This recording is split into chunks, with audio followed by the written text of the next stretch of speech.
The sun is shining, the Mormons are soaking, and Kamaru Usman and Leon Edwards are finally going to finish some unsettled business. The 10-8 round podcast is back for another week of fun and fights. I, as always, Zach from Filthy Philadelphia, joined by the handsome, the never duplicated John Boy in sunny Fort Lauderdale, Florida. John Boy, what's up, kid? Dude, I'm feeling salty for Salt Lake City. Gotta love that. Gotta love that. Are you familiar with the Mormon practice of soaking? I don't believe I am. All right, so Fill me in. I'll tell you what. You know what I need for this. Oh, of course. There we go. Need a little CBD, a little kill cliff. Oh yeah. So Mormons, like most fundamentalist religions, are very serious about their rules. One of those rules being no premarital sex. So check this out. The Mormons have upped the game of just the tip, just for a minute, just to see how it feels. Wow. What a Mormon young gentleman will do when his fancy turns to love, and he finds a young Mormon lass who is a willing participant, is they will strip it down to the birthday suit. They will insert, and then they will sit. I shit you not. Soaking. How did this come up? How did what come? How does anything come up? How did that get into your thought process?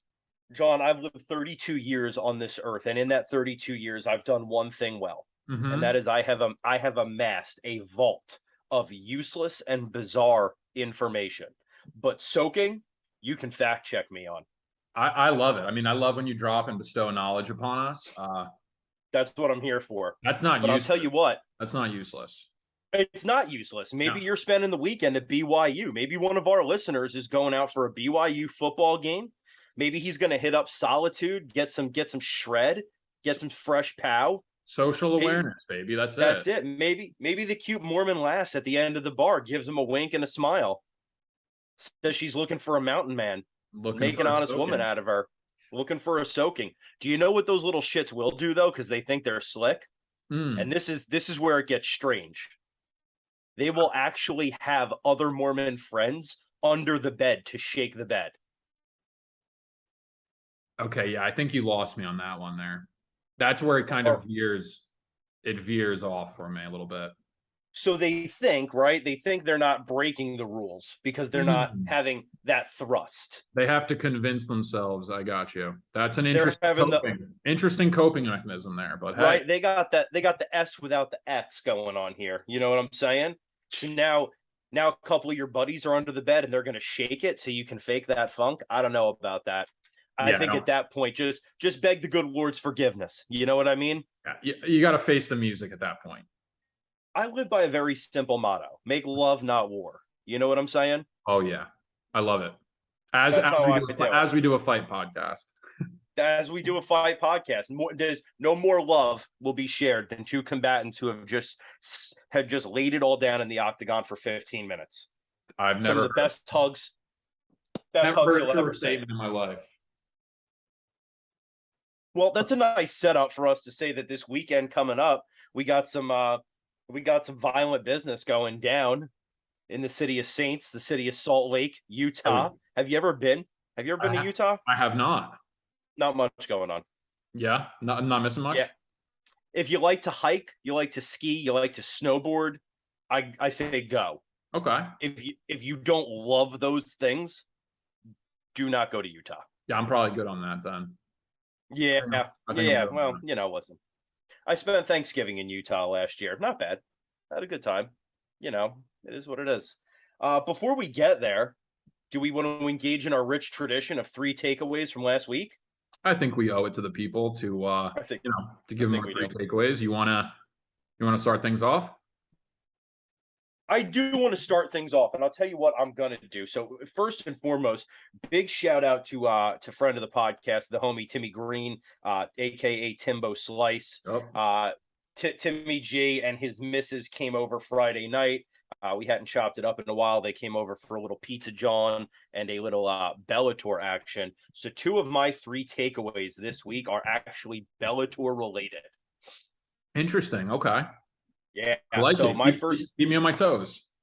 I got to keep it fresh. I got to Hey, keep it fresh. See, there you go. You got the shirt ready and everything. I'm ready. I'm prepared. You're prepared as always. So my first takeaway is that Pat Downey, crazy like a fox.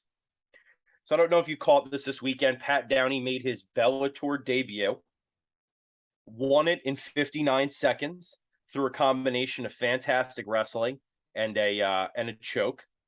And now he's the hottest shit jumping out the frying pan in Bellator. That kid's going to go far in Bellator. And why I think he's crazy like a fox is this. I'll tell you. The mullet. Well, the mullet, number one, I have the utmost respect for, and you'll see from the back here, I'm a man that does enjoy some long hair. But where better for a guy who really only has one weapon in his arsenal to kind of make a name for himself than Bellator, right?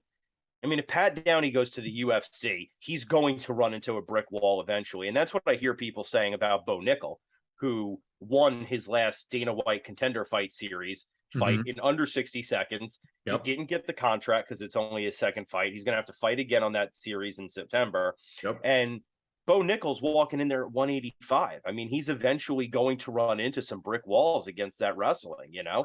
Somebody who's just somebody who is as good at striking as he is at wrestling, and he might find himself in some trouble. Or just like a counter jujitsu game or something.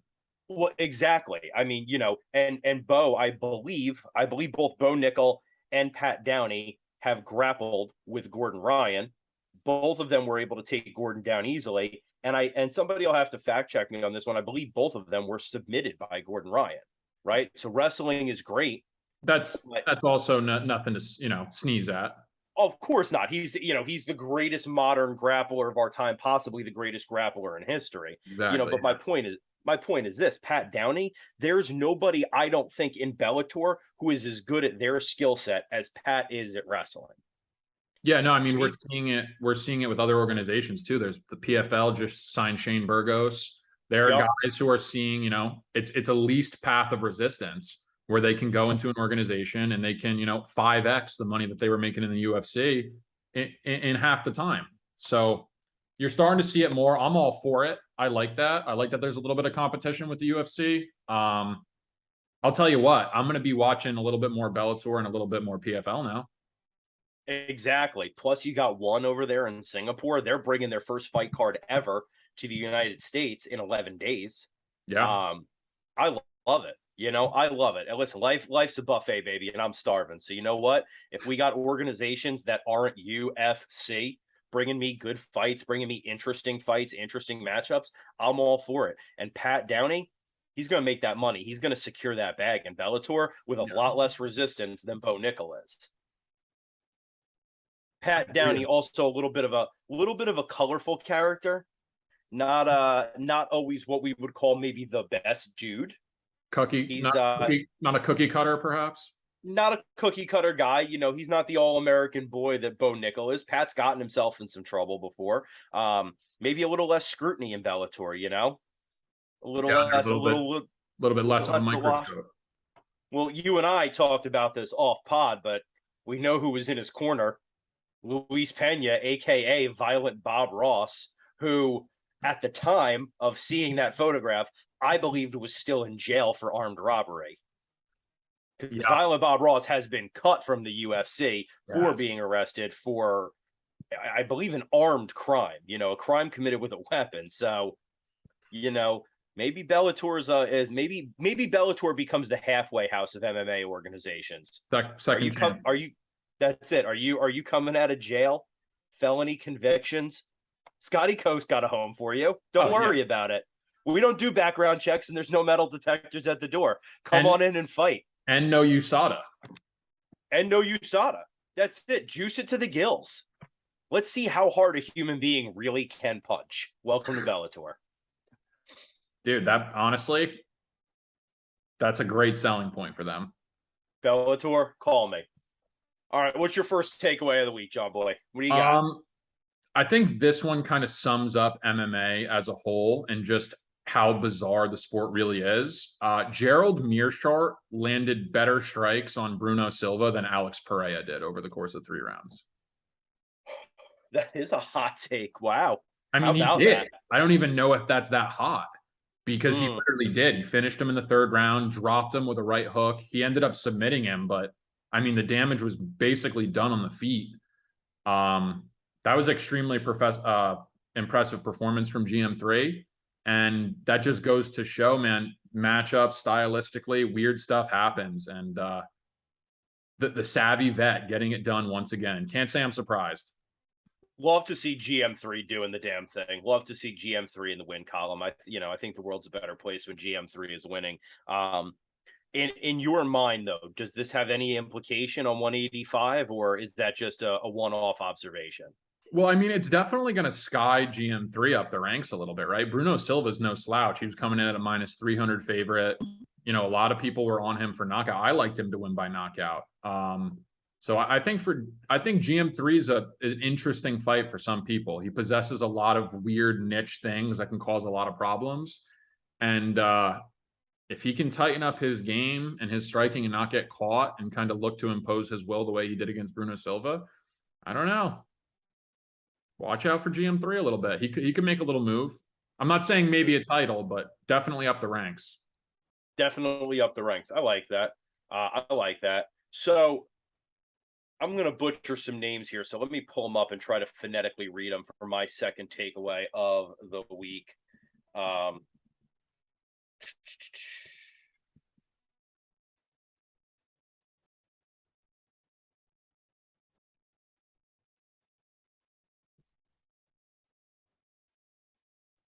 So what I'm going to say is this, and I want to make sure I get the name right, and I don't want dead air here. What I'm saying is this: the Gracie name might be Mm-hmm. over in MMA.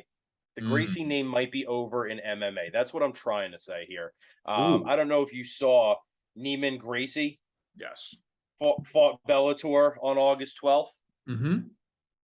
Did you see he got pretty well in good starch there? Did you see that? On the back of this tee. Yeah, he fought a gentleman named Yamamuchi. No slouch.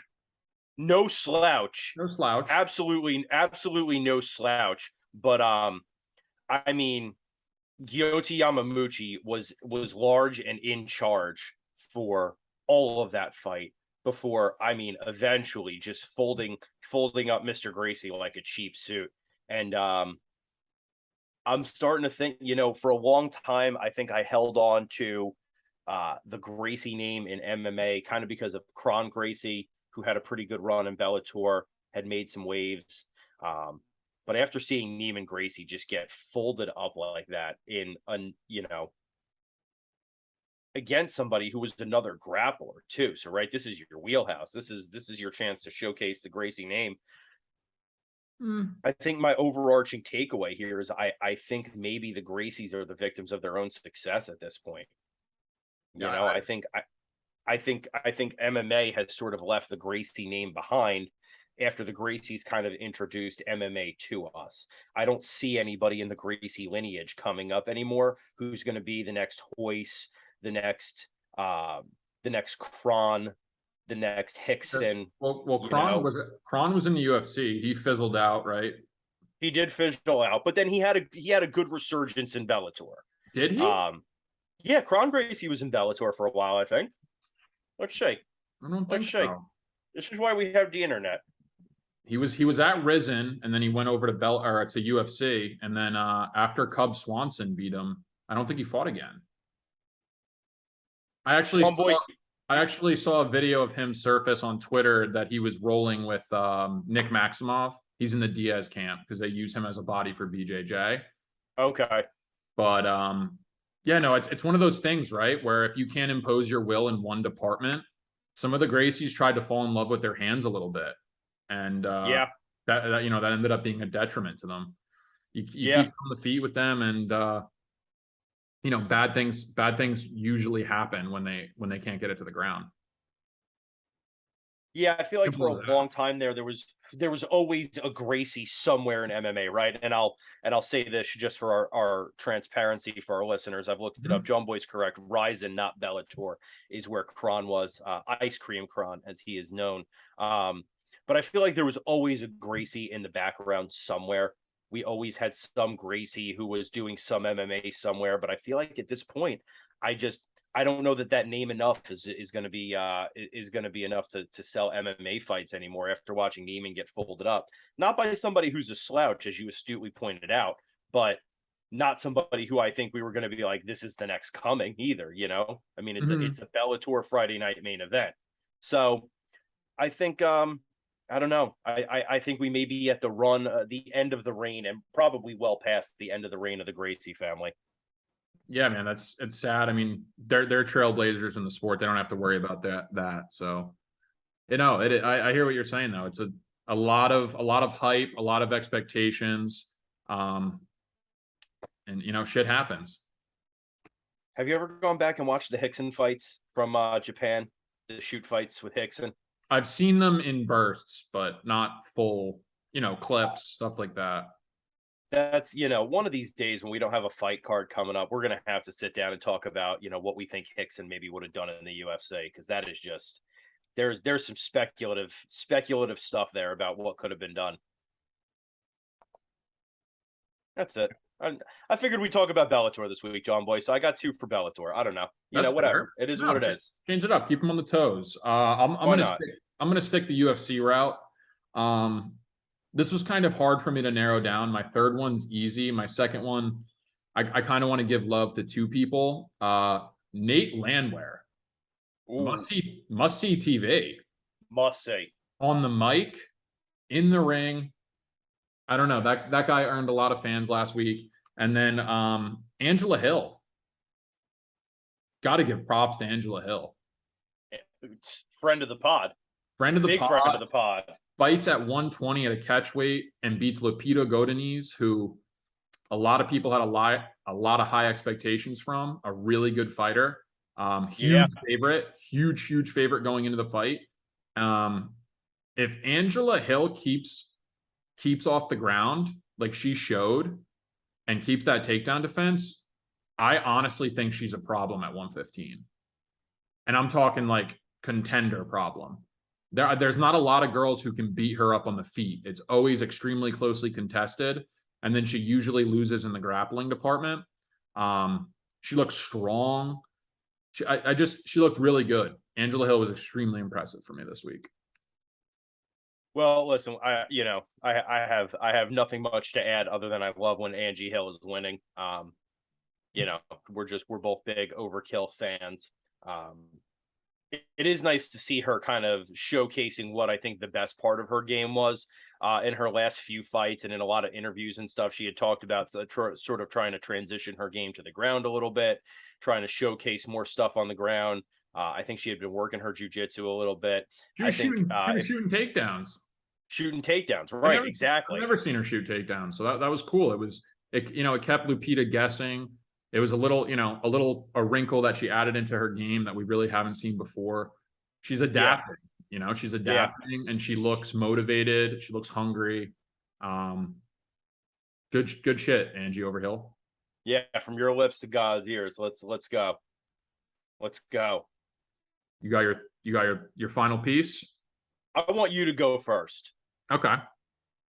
Um, this is going to be an obvious one. Yeah, Um, I think Cheeto Vera over the course of 5 rounds could knock out anybody at bantamweight. yeah. I think I that's he, fair. he might be the most lethal bantamweight currently in the world in terms of just like a finishing capacity. In terms of he could drop 3 rounds and then knock you out in the 4th round. Well, and Um, that's exactly what he did on Saturday, right? exactly. And the proof was in the pudding. He did it against a guy who, let's not forget, I know he's 37 years old, Dom Cruz, but 24-3. Okay. One of the, to be, stated as one of the greatest bantamweights to ever live, especially Yeah. for a decent amount of time as well. He had a pretty long reign as being considered the top bantamweight in the world. Man, Cheeto looks good too. Cheeto just looks like He found himself. He's in a good spot right now. And I think he might have earned himself the rematch with Sean O'Malley, if you will. I think that's absolutely fair. If Sean O'Malley is still alive post fight with Petr Yan. And that's a big if. That's a mighty big if. But no, my takeaway is from the other side, but also obviously deals with the Dominic Cruz Chito Vera fight.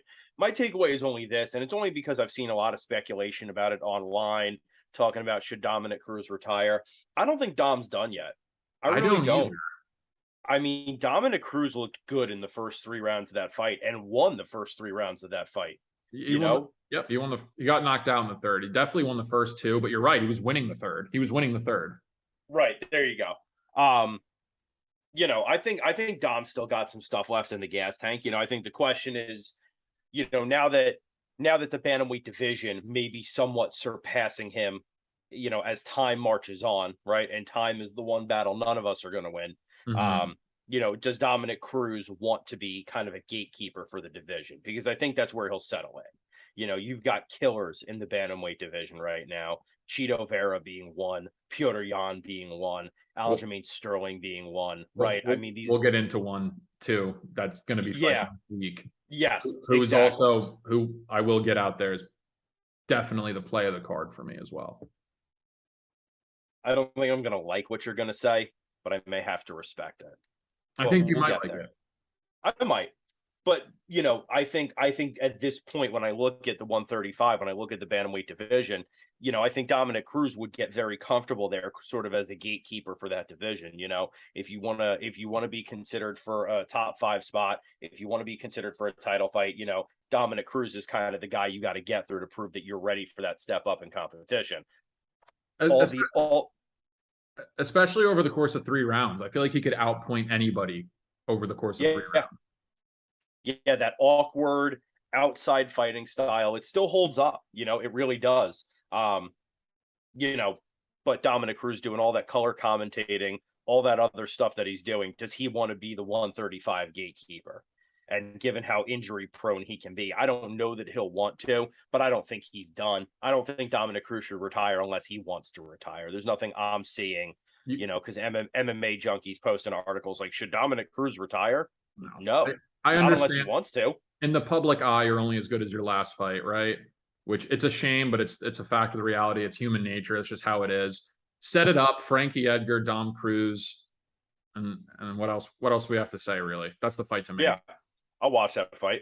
Yep. Well, those are 3 takeaways. Should we talk about? Do we have fights coming up this weekend? Now for the main course. The main course. Let's get it. UFC First one. 278. Coming live from the city of Salt Lakes. Coming live from Utah. Main event. Juicy card. Juicy little card. Juicy little pay-per-view they got for us. Not half bad. Not half bad. Worth tuning in for. Worth the price of admission. First and foremost, we got Kamaru Usman with a rematch against Leon Edwards. How you feeling about this one? I think it's going to play out similar to the first one. I think Usman's the better fighter. I think he's the rightful favorite. I think we know. We don't even have to look at it. We know he's the favorite here. I saw that if he wins here, he will tie Anderson Silva's streak for wins in the UFC, which is actually is a pretty big deal in terms of legacy for title defenses. Yeah. So, that would be a huge feather in his cap. He has more tools than Edwards. Edwards is a crisp striker. I think there are pockets where he can win the fight and he can score points and he can win minutes. But over the course of 5 rounds, Usman just has more tools to get it done. So for that reason, I'm going with the Nigerian Nightmare here. Yeah, so when I was in Vegas for Fight Week, they were trying to already get people hyped up for the UFC Salt Lake City one. They had the first presser there. They had the first face-offs there between Edwards and Usman. And Usman said Edwards rather said rightfully so. I'm not the same fighter I was, and they fought in 2015. Usman took a decision victory over Leon Edwards in 2015. And he said, "I'm not the same fighter." Fair enough. But when I look at his last 5 fights, there's nobody he's fought in the last 5 that I think really stacks up to what Usman's skill level is. He beat Nate Diaz. He did beat Nate Diaz handily. He got clipped in the 5th round, and for a brief moment, those of us loyal to the Diaz army thought, "Oh my God, do you believe in miracles?" And for people who don't really know Diaz's fighting style, he's not like a one crack guy, right? He's gonna overwhelm you with volume. So for him to clip a guy like that, I'll tell you this: Usman's going to hit a lot harder, and you do not want him to clip you with that shot because you're gonna go out if he hits you with that. I mean, he literally is responsible for the only knockout loss of Jorge Masvidal's entire career. Well, I was just going to say, I mean, if you wanna really do a study in Kamaru Usman's power, watch the sweat fly off of Jorge Masvidal's face when Usman connects with, I think it was a left. Literally sent sweat into the first 5 rows off of the forehead of game bred Jorge Masvidal. But then you look at it, there's the no contest with Bilal Muhammad due to an eye poke, which is a shame because it's probably the only. He was winning that fight handily, though.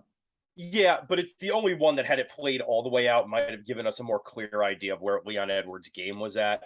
A win over RDA, a win over Gunnar Nelson, and a win over Cowboy Cerrone. None of those guys, when I look at them, do I think are they really on the level of Kamaru Usman or really in his neighborhood? And Cowboy gave him a good fight. Cowboy gave him a good fight. I think that was a 48-47. It was a UD, but like Cowboy won rounds. Yeah, Cowboy did steal rounds in that one. So there's no way to take away from Leon Edwards. He has not lost since losing to Kamaru Usman. That's a 7-year win streak, and that's impressive. Yeah. But in that win streak, I don't see anything that tells me like, yeah, you're gonna come and take this one back. Meanwhile, Kamaru Usman, who hasn't lost since 2013, TKO Colby Covington, knocked out Jorge Masvidal, beat Gilbert Burns, then got another one over Masvidal, they got another one over Covington, and I mean, Usman's fighting the best of the best every time. So I don't see anything in Leon Edwards' game that tells me he's going to steal this one away. Yeah, no, I couldn't agree more. I can't get to the price tag. I wouldn't feel right about it. I think Usman's I think this is going to be relatively easy work for Kamaru. Yeah, I think so. Well, we got an exciting one after that, and I don't know if it's exciting beyond any other reason other than it's Luke Rockhold versus Paulo Costa. I don't know why I'm excited about it, other than I'm excited for the prospect of those two fighting each other. Yeah. But beyond that, there's nothing else that excites me other than I just kind of want to see this fight. Yeah, right. Two characters, relatively controversial for the most part, right? Getting in the ring, both two fun fighting styles, right? Yeah. Costa's going to bring it every time, and Luke's going to bring it until his chin gets touched. He's been known to have the glass chin, and this is an absolute nightmare guy to have a glass chin against. It absolutely is. At any point in time, Costa looks good too. I've been watching him on social media. He looks ready for this fight. He's coming off of a loss, right, to Marvin Vettori, right? He had some really good fights. Who do you think the favorite is here? I have to imagine Paulo Costa is the favorite. He is -260, rightfully so. Yeah. Rockhold's going to want to take this to the ground. Oh, 100%. Right? Like that's the path to victory. Can he get it there is the big question. Do you want to take the risk of him getting, sent to Narnia at any moment in the fight? Because it's definitely a possibility. This is one of those ones where I kind of just want to sit back, relax, and enjoy the show. Maybe bet the under 1.5 rounds. But yeah, I like Costa in this spot. Yeah, I think so. So let me ask you this: when do you think the last time Luke Rockhold had a win in the UFC was? What year was it? 2016. 2017. 2017. Who'd he beat? Let me guess. in Pittsburgh. Was it Branch? Yeah, it was David Branch. David Branch in Pittsburgh, fight night. Yep, he Yeah. headlined it. The fight before that was in 2016. I can remember where I was. I was an official sponsor of the 10-8 pod, Miller's Ale House. Of I was course. having myself a Mountain Melt and a Hank's Philadelphia root beer, and I watched Michael the Count Bisping defy all odds and knock Luke Rockhold the fuck out. And that's a doubly impressive win. Not only was Bisping at the tail end of his career in 2016, not only was Rockhold the heavily favored fighter, but Michael the Count Bisping, as we have learned since then, was also fighting while legally blind. So, yeah, I don't, and then since that time, right, Rockhold's only fought twice since 2017, both of them losses, one to Yoel Romero, one to Jan Blachowicz. And absolutely brutal knockouts too. Right. And in the Dion Branch fight that he won, he was dropped multiple times in the first round. The chin just scares the shit out of me with him. He's one of the most talented fighters in the world, but like you said, nobody beats Father Time. When that damage accumulates, it accumulates, and the brain just doesn't want to take any more damage, and that's literally what it comes down to. It's damaged goods with Rockhold, so I'm scared to back him as a plus 200. The skills are there though. He's incredible. He is incredible, but when we were talking about the incredible fighting ability of Luke Rockhold, right? It was fucking 8 years ago. True. Right? On his way to beating Chris Weidman for the title. That was, he beat Chris Weidman for the title, what, 2015? Yeah. So his run before that was 2013, 2014, and he had been around for a little while then. Strikeforce champion as well, right? Strikeforce champion, exactly. I mean, Strikeforce has been gone for a long time. He was like really like the first guy, the coming out party for what's the camp? Cormier and Kane. Him and Kane, but he was a champion for a really long time. And Cormier was in his corner. Luke Rockhold was a champion before DC was. Yeah. Which is crazy to think about. It is. And, I think this fight 7 years ago, if Paulo Costa had been in the UFC, if Paulo Costa was of the age and time frame as Luke Rockhold was, I think it's a fun fight in 2014. I don't think it's a super fun fight to watch in 2022, though, to tell you the truth. But props to Rockhold for jumping in the deep water. I didn't think he was still fighting. Right, but the guy doesn't take easy fights. You got to give him that. He does not. He does not take easy fights, and Paulo Costa is no easy fight. No. I'm just looking forward to the Twitter tweets after this fight from Paulo Costa. That's what I'm looking forward to. Win or lose, that Twitter is going to be on fire. Oh, you and me both. Do you think Costa makes weight? I do. Well, we know what Paulo Costa would say if he didn't, right? That's Luke Rockhold's problem, not his. Yeah. I mean, he's literally said that in the past, but yes, it's a direct quote from Paulo Costa. He looks good. Weight. He looks really good. On his body he looks lighter. He looks like he slimmed down a little bit. He trimmed down the weight. He looks like the diet's on point. Yeah. He looks like he's got a little fire in his belly this time around, which is never a great guy to bet against when they start to get motivated like that. Yeah, no, I think this is going to be a rough night for Luke Rockhold, but maybe I'm wrong. Who knows? I've been a fool for lesser things. Well, speaking of titans of MMA of yesteryear, we got Jose Aldo, one of my all-time favorites, taking on Merab Dvalishvili. Yeah. How you feel about this one? All right. You nailed it. This is the bet of the card for me. Yeah. Dogs are barking. Okay. Who do you think the dog is here? I would have to imagine that Jose Aldo is the dog. Very, very slight. Very, very slight, plus 110. Merab Dvalishvili is a minus 130 favorite. Okay. I'm going with the King of Rio here. Are you really? Yeah, and I feel good about it. You want me to tell you why I feel good about it?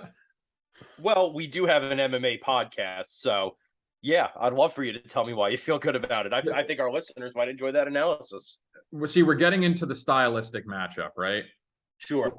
Aldo's never really had an issue with wrestlers, right? He fought the Chad Mendezes, the Frankie Edgars in their prime. And he was Yeah. kind of the guy that dealt with that and kind of wrote the book on how to really neutralize an offensive grappler. His takedown defense is outstanding. Merab Dvalishvili is a pressure fighter, and Aldo is a counter fighter.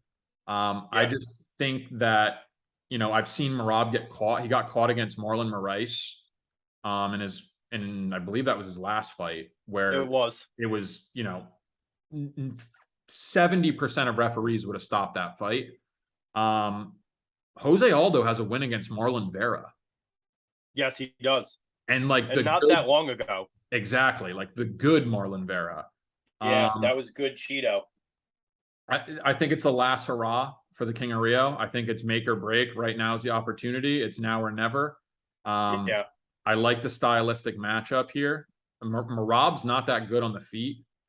He's going to look to wrestle, and I'm going to go on solely the fact that I think Aldo's going to keep this on the feet, and he's going to land big shots, and he might even get Merab out of there early. I like your analysis. That's a hot take, though. When we look at MMA math, that's a hot take. Obviously, Jose Aldo, no doubt about it, has been on a resurgence as of late. 3 wins in a row. Rob Font, Pedro Munoz, Cheeto Vera. Nobody in that that's a who's who at 135. Those are some killers in there. But Merab Dvalishvili, his last loss was to Ricky Simon in 2018. He's got 7 wins in 4 years.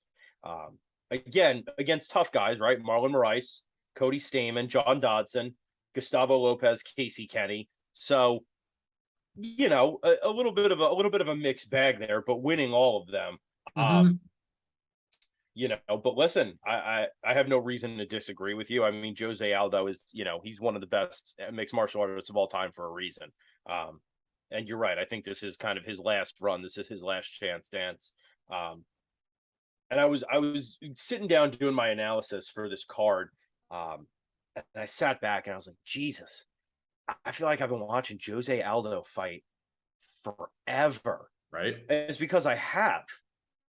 It's because he debuted in the WEC when I was a senior in high school, 2008. So you'd think this is an older guy, right? Like this is an old man stepping into the cage. I just had to Google his age out of curiosity. Yeah. Fucking 35. Not that old. 30. Not that old. No, he's really not that old at all. His MMA debut, he was 17 years old. So, I mean, he's been fighting MMA for almost 20 years, but and he's not really chinny, right? No. And he's not going to have for one. But he's not going to have to worry about being chinny with Merab. Merab's not the kind of guy that's going to do that to you. It's going to be an overwhelming volume, pace, pressure style, and I think that Aldo has literally the exact skill set to counter that. So for those reasons, higher level of talent, perfect stylistic matchup. I'm going to go with the dog and Jose Aldo. You heard it here first. Lock in that Aldo pick. I'm with it. I love it. Do you think they lock that in now, or do you think they wait till after weigh-ins? I would play it now. I think it's even money. I agree. I think sharp money might come in late on Aldo. I really do.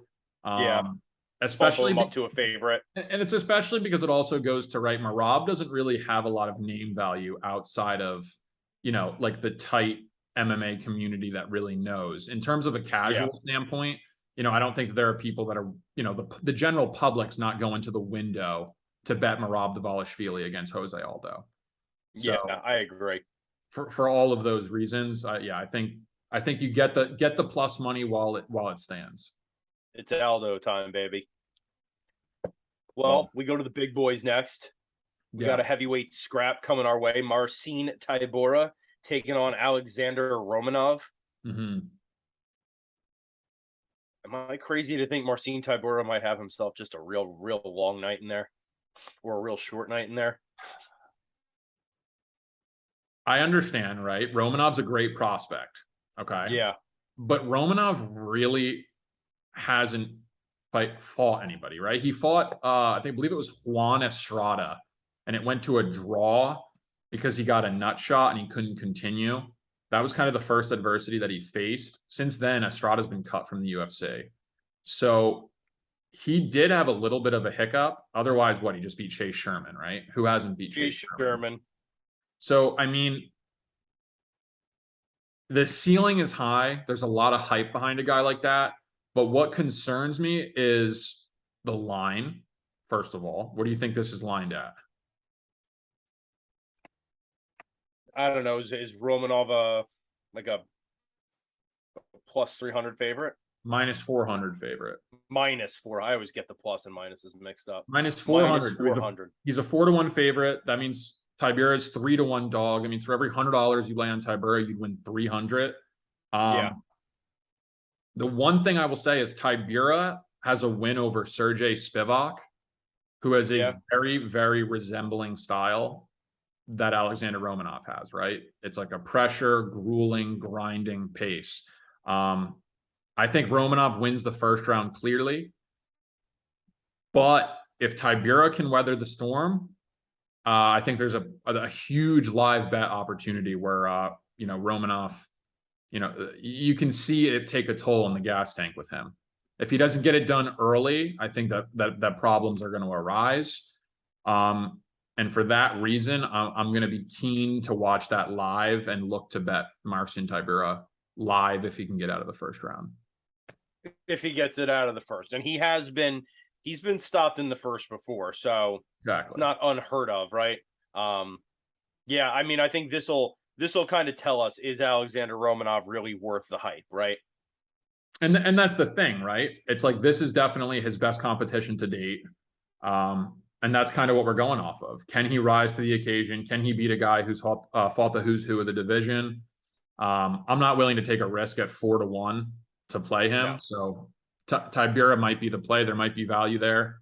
I'm going to let the first 5 minutes play out and take it from there. That's fair. Well, coming up right after that, couple big boys still, but lesser big boys. Going down to 205, we got Tyson Pedro and Harry Hunsucker. Yeah, I guess they're just trying to line up Hunsucker to get knocked out by all the Samoans, right? I guess. He got knocked out by Justin Tafa. He got knocked out by Tai Tuivasa. And there's only one more to go, and it's Tyson Pedro. This is the matchmaking here is suspect. Yeah, I mean, we're starting to get boxing line territory here, where I could see Tyson Pedro close at like minus 1,000, something like that. Yeah, where it's just like it's this crazy arbitrage number where it's like, whoa, why was this fight made? There's really nothing else to say. Tyson Pedro is the better fighter, and he'll show that on Saturday. Yeah, I mean, Tyson Pedro, he has a win over Ike Villanueva and a 4-year layoff before that. If that moves the needle for you at all, it really doesn't for me. Chase Sherman has a win over Ike Villanueva. Also true, but we don't need to badmouth the Vanilla Gorilla. We're not even talking about those guys right now. Leave it alone. Come on, leave Chase Sherman alone. That's our boy. That's a 10-8 boy. Sure. Henry Hunsucker is 1 of 4 in his, or 1 of 3, 1-3 in his last 4 fights. His only win in his last 4 fights comes over Corey Moon, and that did not happen in the UFC. That fight was not in the UFC because he lost his Dana White Contender Series fight to Jared Vandes. Did he lose to Jared Vanderaa? It might have been Jared Vanderaa, and I may have just written it down funky when I took these notes. That would make sense. I think I saw a sloppy. Yeah, no, it was Jared Vanderaa. Yeah, TKO in the first round. That's not a good look. No, TKO in the first round there. Then gathered himself up, went to Hard Rock MMA 119, HR MMA for the fans out there. And he beat Corey Moon. Go you. And since that time, he has been knocked out in the first by Tai Tuivasa in 49 seconds, knocked out in the first by Justin Tafa in 1 minute and 53 seconds, one by punches, one by head kick. Bingo. This is the Yeah. trifecta. They're going for the Samoan three-peat. Yeah. You know, outside of Pedro like tearing his ACL, walking out to the octagon, I don't really see a path to victory for Henry here. I mean, I guess your back's against the wall, right? Nothing to lose. It's a win, or you get your walking papers type fight. But I can't put money on Henry Hunsucker. No, the former HR MMA champion. No, I'm not seeing it. I'm not feeling it. I'm not smelling it. Can't do it. Get there. Can't do it. On the heels of that, we're dropping down to 155. We're checking out Leandro Santos versus Jared Gordon. How you feel about this one? It's an interesting fight. Santos is at the tail end of his career. Yeah. Jared Gordon's shown flashes of what he can be. High output, good gas tank, doesn't go away. Little chinny, but so is Santos. Santos, I think, is like 38. He's getting up there. You have an idea who's the favorite in this one? I think Flash Gordon should be the favorite in this one. He is minus 270. I like him here. I think he's the more overwhelming guy. I think eventually he overwhelms Santos with volume. He's got to watch himself though. Santos has a legit BJJ game. He can catch some people. So, mind your P's and Q's and just win the cardio battle and apply pressure and do what you do best, Jared Gordon. I'm going to side with Flash Gordon here. Yeah, I think that's fair. I mean, so in spite of the fact that Santos is at the end of his career, these guys have identical records at 18-5. Oh, interesting. But, Santos' last two losses, Clay Guida and Grant Dawson. He does have a win over Stephen Ray, who is the guy who keeps beating Anthony Pettis in PFL. For what that's worth to anybody listening, I don't think much. But Jared Gordon wins over Danny Chavez, Chris Fishgold, Joe Selecki, and a loss to Grant Dawson. So they match up there, and a loss to Charles Oliveira. Yeah, I don't know if I can get to the 270 number on Gordon. No. I think it's a little overpriced of a number, but I understand why he's the favorite. Yeah, I think so. Well, what else on this card do you want to talk about, John Boy? Honestly, there's really we really covered the big dogs. We covered the big fights, the ones that the people really want to see. Figgy's brother fights on this card, which is Francisco Figueiredo. That's fun to say. Against Amir Albazi. I like Amir Albazi here. Sean Woodson, Luis Saldana. That'll be a fun fight.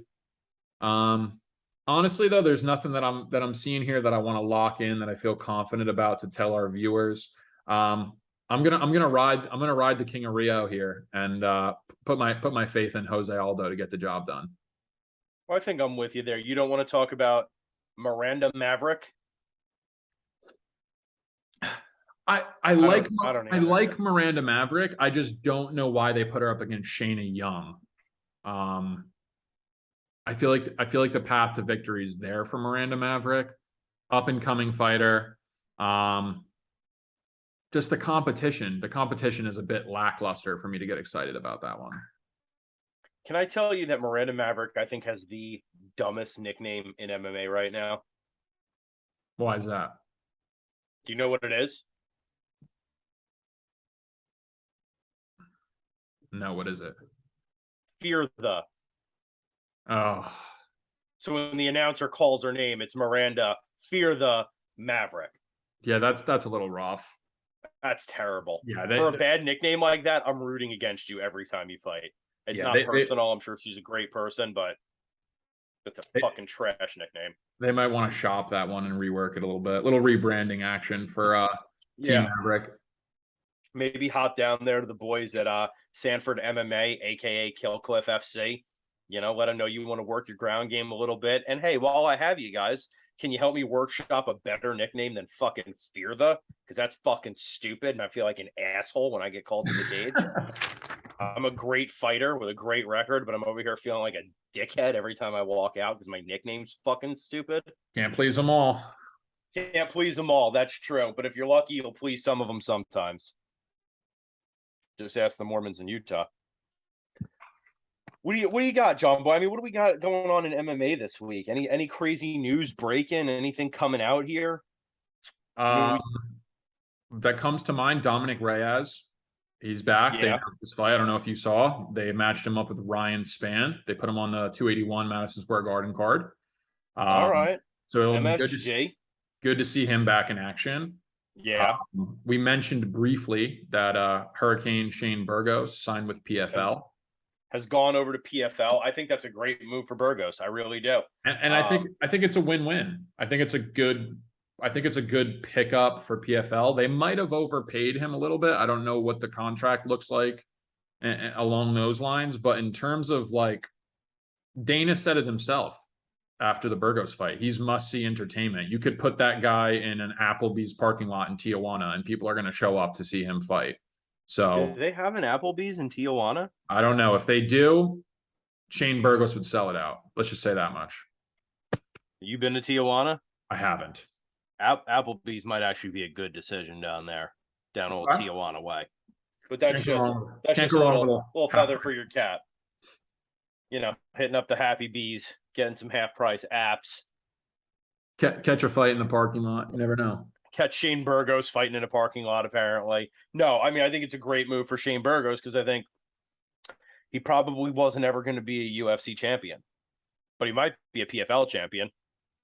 Facts, without a doubt. Might be a PFL champion, might be secure in the bag over there in PFL. And PFL must have, they must be doing something right because they pay these guys big contracts when they bring them over. They are paying these guys money. Yeah, I'm not quite sure, how they, where they're making their money on here. I don't know where their revenue streams are coming from, but hey, good for Shane Burgos. Happy for the guy.